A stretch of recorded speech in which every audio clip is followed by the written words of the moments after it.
తెలియకోకుండా నదిలో పడేసి, లేదు తెలియక కాదండి, ఇది తెలిసినా కూడా ఈ రాజమార్గంలోనే రావాలనేటువంటి చాలా మంది వైశాఖ మాసంలో ఇక్కడ శ్రీ లక్ష్మీ చెన్నకేశ్వర స్వామి దేవస్థానంలో బ్రహ్మోత్సవాలు అనేటువంటి అంగరంగ వైభవంగా జరుగుతాయన్నమాట.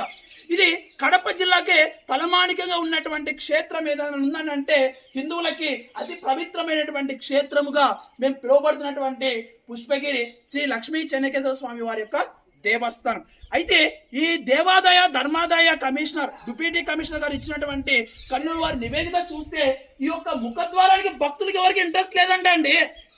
అంటే ఆదాయం పైన ఇంట్రెస్ట్ చూపించండి. ఈవో గారు ఇక్కడ ఎవరికి హిందువులకి చైతన్యం కలిగించేటువంటి సిగ్గు శరం లేనదా? అంటే హిందువులు వెనక ద్వారం నుంచి వస్తున్న అయ్యా ఇలా రాకూడదు, ముఖద్వారం ఇంత మెట్ల మార్గం ఉంది, ఇంత మెట్ల మార్గం నుంచి భక్తులకు చైతన్యం కల్పించుకోకుండా ఏం చేస్తున్నారు?